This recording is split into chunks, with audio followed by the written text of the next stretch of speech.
I should like to begin by asking Professor Meredith whether or not he would agree with the following statement.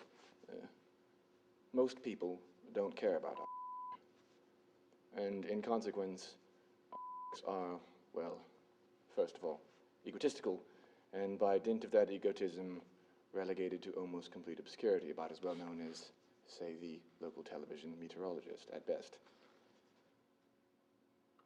Is that a question? But surely, the question is coming, be patient please.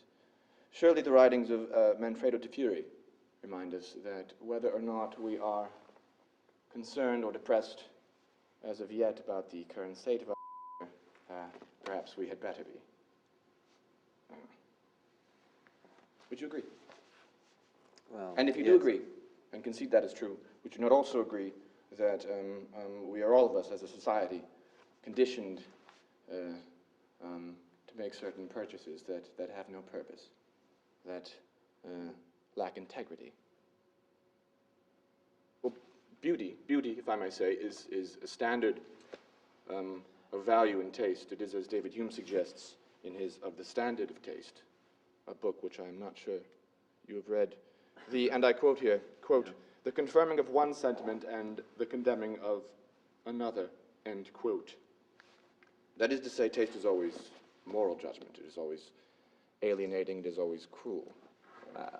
The way around this cruelty is, of course, to avoid judgment by means of conformity, to submit to the ritual of cultural spoon-feeding, of partially digested cultural pap. As long as one blends with the herd, so to speak, one can shirk one's responsibility, and thusly the destruction of a society, the ravaging of the ecological, environmental, and cultural landscapes become simply the affairs of other people. Architecture is fundamental. It is so fundamental, in fact, that we naturally resist its contemplation. One is loath to regard the world as a constructed phenomenon because as soon as one does, acknowledges the world as such as constructed, one is ipso facto responsible, at least in part, for its construction. I agree. Are you familiar with Peter Berger's book, The Sacred Category? No, I can't say I am. In that book, Berger posits an analysis not dissimilar to the one just outlined, namely that most people elect to understand the world as a given, and as such out of the realm of their control. Could not one say that most people are simply and complacently nostalgic for the familiar?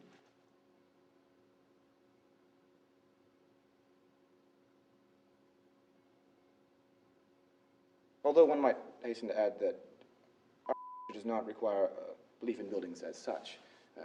It calls for only a belief in the interconnected relationships within and between buildings. Some would argue with that. Now, one should perhaps at this point make a nice distinction between the oft-confused terms architecture and building. Not all buildings are, strictly speaking, architecture.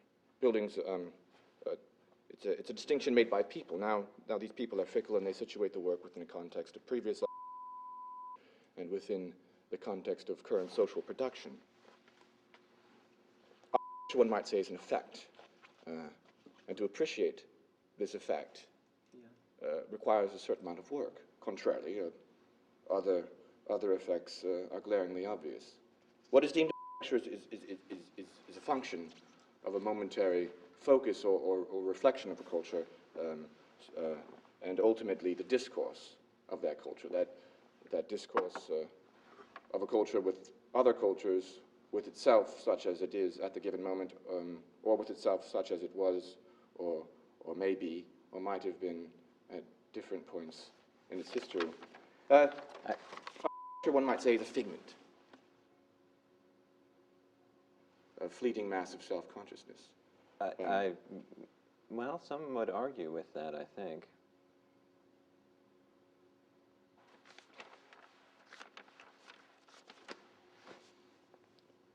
Now, to amplify and qualify this notion of effects, their intensity, and concomitant with that, their duration, I should like to read the following quotation taken from the great Russian structuralist critic Viktor Shklovsky's book, Art as Technique.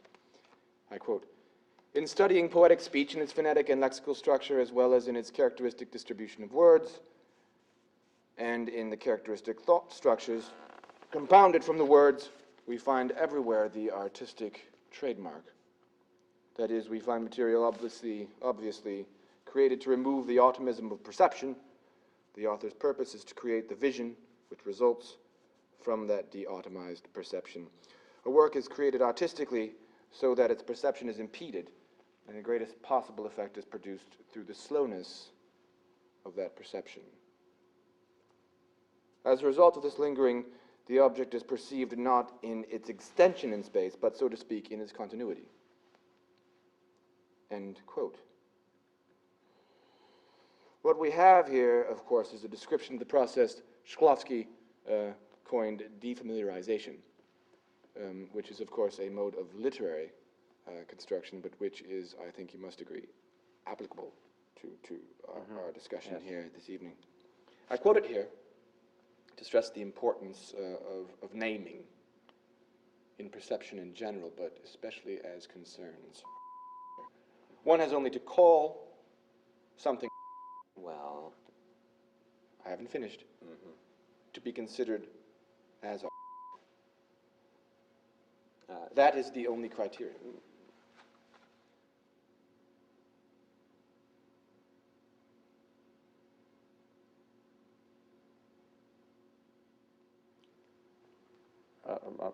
I'm not sure if that's true. It's the only criterion. One question looms, one might say. How to make something interesting? How do we make something interesting? How do we create something Especially when we're capable of holding meteorologists. fugitive attention span long enough Yeah. to establish a mode of discourse?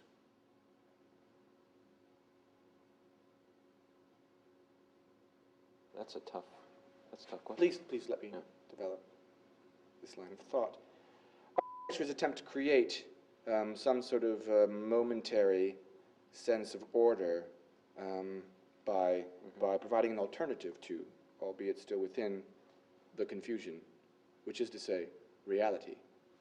The ephemeral effect known as has a variety of discrete half-lives and different grades of strength. I wouldn't put it that way. How would you put it? Well, I would say that I'd say there's different types of architecture, perhaps. Different. Different types. Maybe some. Well, maybe not. Different strengths is a good way to put it. Different strengths. Well, it's a good way to put it, and it is the way that I put it. Yeah. Now, this is the question I should like to put to you. This is the question I should like to put to you. What about simply constructing buildings?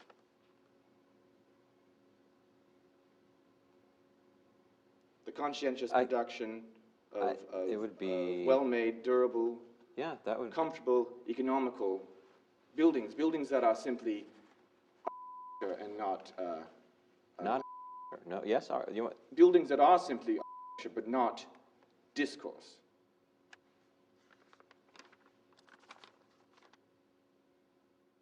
well, we wouldn't have anything to talk about then. What would we be doing here? It's not a matter of talking, it's a matter of sleeping, eating, reading, humping.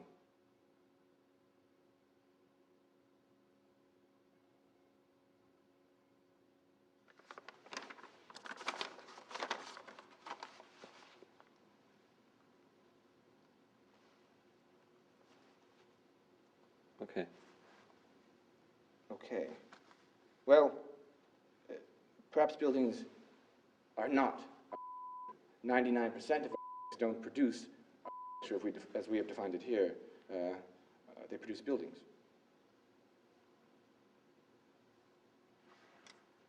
Yes. Would you say that now, more than ever before, is a rare, endangered beast? It's hard to find. Well, in this climate, where properly so-called, hardly make anything in the way of remuneration for their efforts, many, in point of fact, losing, quite literally losing money to produce Absolutely. work of which they can be proud. Of course, I would never do that. Yes, well, perhaps the strangest thing is that themselves, you may be included in this, don't seem to care. Which strikes me as rather odd. Yeah, why do they do I, it? for one, sometimes think it might be better just to let the discipline as a whole perish altogether, rather than keeping it limping lamely along on conceptual life support. Well, yeah, I would be out of a job, I guess, if that was the case. You would indeed, sir.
Are you suggesting that are powerless victims of their context, slaves to their clients and culture?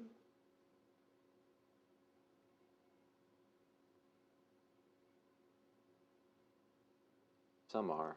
Some are. And, Sometimes. and more to the point, Yeah. is this really the sort of digression we wish to enter upon? Yeah. Well, your short answer might very well be no. But okay. possibly yes. Yes. Yes and no. Yes. Well, are victims. Yeah. They are victims. Some are. Some. As is everyone. So some clients are victims Well, too. they're trapped Yeah. in their era with its attendant mores and tastes, vices, etc. And, Yeah. and they are trapped in the marketplace as well, absolutely. Born with its into attendant set of conventions. demands, restrictions, impediments Sure. to the realization of their visions. But I still preserve hope that there is at least some agency to our culture. I consider that have a great responsibility to improve a culture and simultaneously and perhaps paradoxically reflect or represent that culture. For nobody speaks of it, but it does express our culture physically. It provides a graphic expression of some the would values argue of a culture. that movies have taken over that role. There's an essay by Richard Powers called Being and Seeming. An essay, speaking of essays, William Gibson, in an essay, has suggested, quote, the future is already here, it's just unevenly distributed, end quote. Yes, I've heard that. Yes, well, that means that future is the concentration of possible futures produced in the here and now, Yeah. which means architecture is suspended, doesn't it? Rather awkwardly, some might say, between It's an time awkward and place. profession. Somehow, architecture seems at once to be decidedly in place and time, and in the same breath, It's somehow out of it. Of place and time, a strange phenomenon. Goes but it back is to this very Shklovsky. Yeah. It is, well, Shklovsky, defamiliarization, but also dislocation and dependence, which allows to achieve, or at least aspire to nobility, despite, or maybe perhaps even because of its pathetic nature. I guess it is somewhat pathetic, And I use but I like pathos it. rather broadly here. In other words, its isolation produces discourse. You could say that. The problem that remains, that remains for me to understand is that why most people persist in understanding the necessary investment as only, or at least principally, as a monetary investment. It's true. For instance, the overpriced world of real estate, which is literally, It's depressing. quite literally running amok Extremely depressing. on the profits from cheap materials and shoddy construction techniques. Ecological disaster. And strangely and sadly, once again, nobody seems to care. Nobody cares, yeah. Couple operates within parallel, alternate economies, which are in fact two sovereign, but as I say, parallel universes. Universe one, a market building economy. Universe two, a gift economy. It's it doesn't. Yeah, it's true. That's why most, like you were saying, are. Well, it has to be more than a good investment. Yeah. It has to be more than an elegantly constructed spreadsheet with large, beautiful surplus numbers on the bottom. You can't compete in terms of economy in because contractors will always do it better. It's true.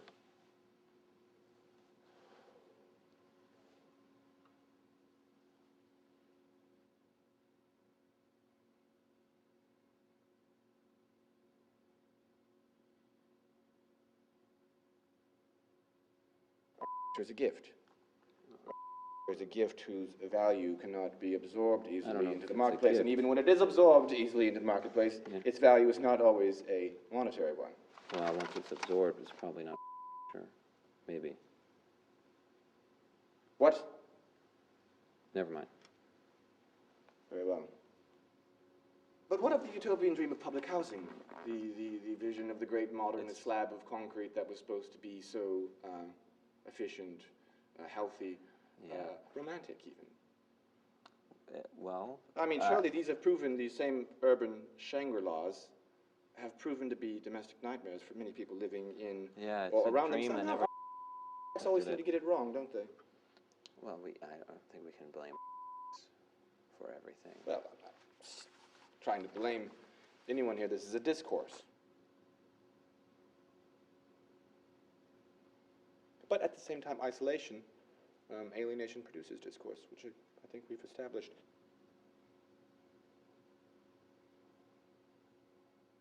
So one might hold accountable for the betrayals of public housing in the defense of these.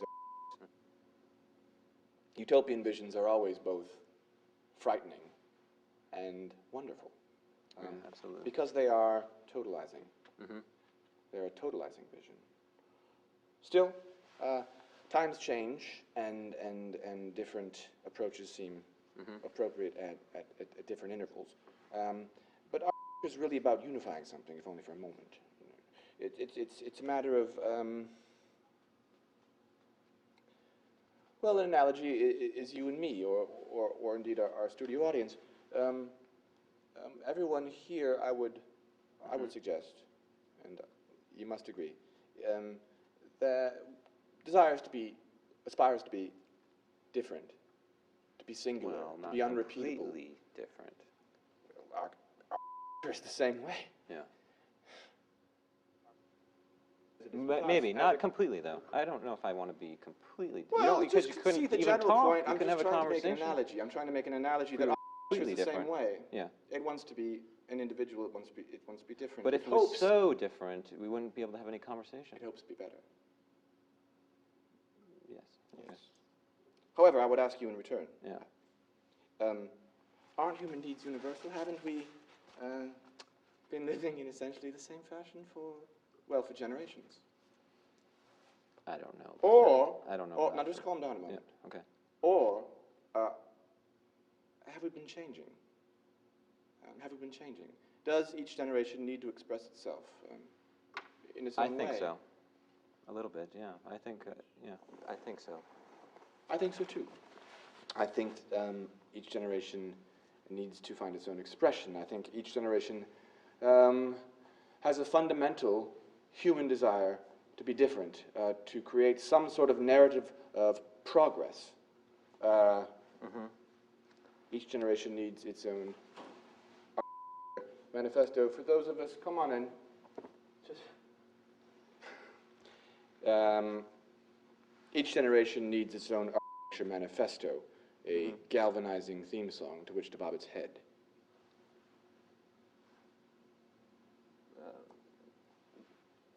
In unison. Yeah, maybe. Well, I think you would agree with me there. It's I more think than a maybe.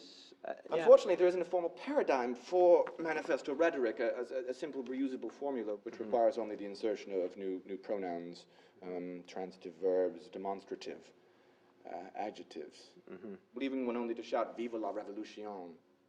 For a manifesto to work, it has to operate at various scales. I would say, you might agree with me here, socially as a universal call to arms, so to speak, and personally as representation of personal makeup, persona, individuality. Yes, yes. In Perhaps, short, let us agree that a manifesto should be, well, both universal and personal. I agree. It should be short and sweet, an anthem. Okay. A possible propagandistic slogan in this relation to this might be, "You are what you eat." Fitting so neatly as it does on a T-shirt, and embossed as a Maybe a reminder little of the perennial difficulty of determining an sketchy. interior from Sketchy. exterior. Yeah. Catchy? Catchy Yeah. is a word to describe it. Like a theme song, Yeah. which was my own little analogy. Seemed to be sort of drafting off me tonight. Sorry. The thought of producing manifesto is indeed very seductive, especially in the context of a post-modern world, a supposedly post-modern world. Post-critical, maybe even. Post-critical, post-modern, Whatever. half dozen of one, six of the other. A supposedly frictionless world where everything is equal and where things are stultified before they have a chance to germinate. But also the only place where these same embryos are given a chance to exist at all. Yeah. All right. Therefore, I guess we could say that and back me up if you want to, just jump in any time. A glorious manifesto wouldn't seek to recover some sort of nostalgic past social revolution, or even try to serve as an interpretation of a current interpretation of a pre-modern position, but rather it would create social discourse by establishing a small piece of ground upon which to stand. It would be fantastic if we could figure out how to reestablish some sort of discourse. Are you saying that ideally it wouldn't be some sort of social new discourse, or somehow to get architects out of the schools, out from their isolated context? Is it and an sort ideological prison? Does the school represent an ideological prison? Because I would hope say not. that my ideal I think manifesto, it's liberating too. if a manifesto is to serve us on all the grounds and criteria we've enumerated, it wouldn't belong to a period or ideology. It would be neither post nor pre-modern. The very notion of writing a manifesto certainly must beg the question whether or not it can even be revolutionary. Is it merely an aesthetic category? Point. I hope not. I think how can one be a beret-wearing, cigar-smoking revolutionary when one has nothing against which to revolt? Can one revolt against nothing? Probably you could. Can I change the world? I hope so. I think so. Yes. Is it just a maybe. product of its context? It's hopefully more than Should work towards changing the context, or indeed altering the means by which is produced and placed and discussed in the world? Say that again? I'm sorry. Should work towards changing the context, altering the context? Yes, absolutely. And the means by which architecture is produced? I think so. I think that's part of it. And the way it's placed and discussed I think that Not is only part of academia, It's not about buildings not only- necessarily. It's hopefully, well, it exists in very, like you said, rare. well, regardless of your answer, any officially sanctioned brand of could be neither new or old. It's always Well, caught once between. it's The act that's of the labeling a problem. building, labeling it. That's true. You say You're that is the That's proclamation the of. problem. That's the problem. As soon as you say It's a death sentence It's- for a yes, building. It's true, yeah. It's sad. We should maybe try to come up with another category. Yes. Well. Art is a form of continual resistance, even against itself. It's a consummate art of the self-conscious. True or false?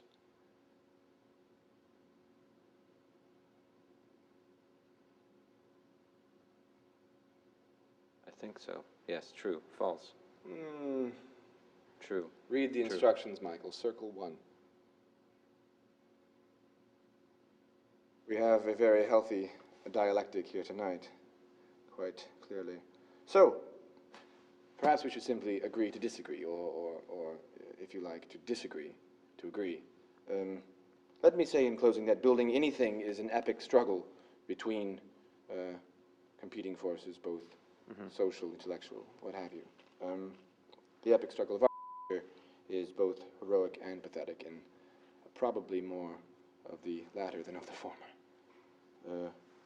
Regardless, it is extremely difficult to build anything different or new in this world. It is simply arranged against it.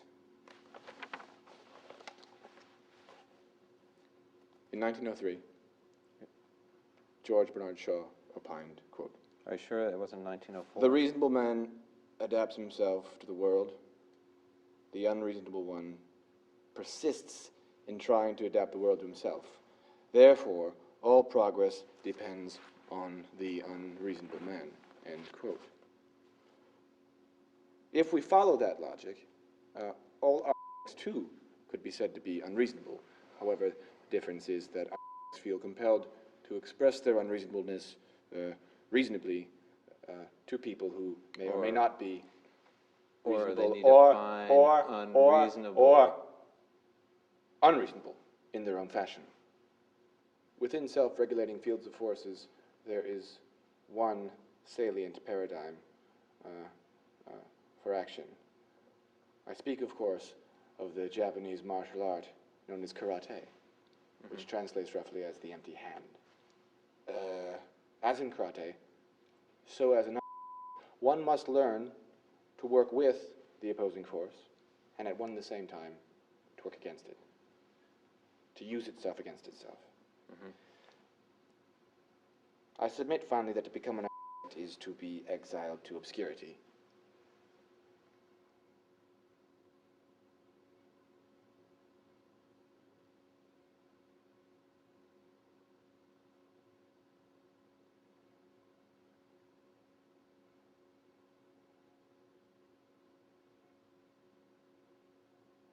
Thank you, and see you next time.